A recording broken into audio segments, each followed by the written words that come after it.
betting businesses have exploded in profits. You're saying there would be no change in employment or physical premises in this sector if these changes were to be made?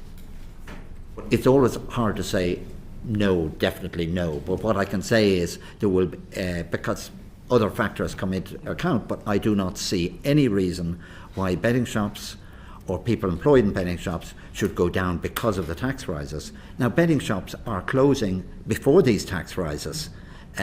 So, they've announced quite a few were closing in Ireland and the UK recently. That's long before tax rises.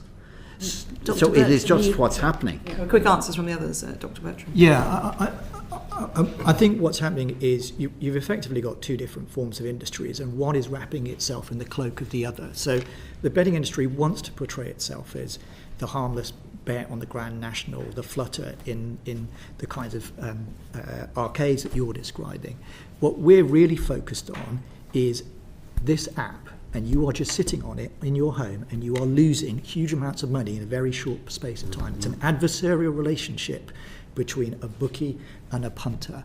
And it may be when you're at a football or when you're in an arcade, you get something out of that even if you lose. I know I've taken my kids to the arcade, they've loved it, even when I've come out going, well, I'm £20 down and all we've got is this tiny little thing.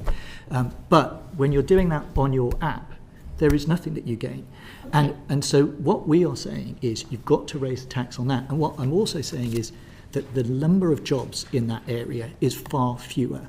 And in our proposals, we're looking to protect those racecourses. That's why we're actually looking to shift the amount of tax that goes to Treasury towards the horse racing itself by the switch from gaming duty to the horse racing levy. And we're also going to exempt small bookies on racecourses altogether. So we're absolutely trying to do what you want to do, which is to protect those kinds of things that we see as there is, even if you lose money, there's something you gain from it because it's a social activity. But don't let the gambling industry pretend to you that sitting on your phone, be addicted to that app and losing thousands of pounds is somehow putting more people in your constituency into work. Because having one person more on that app, 1,000 people more on that app is a negligible cost to them, whereas having 1,000 people more betting on horse racing, which would be good to see, is obviously going to bring jobs to your constituency. Okay, so don't let them... And that is just my takeaway from your panel this morning, which has been very informative, is that there is a subset that you're particularly concerned about, which is causing social harm, and not the wider sector. So I'm happy with the evidence I've received. Thank you very much.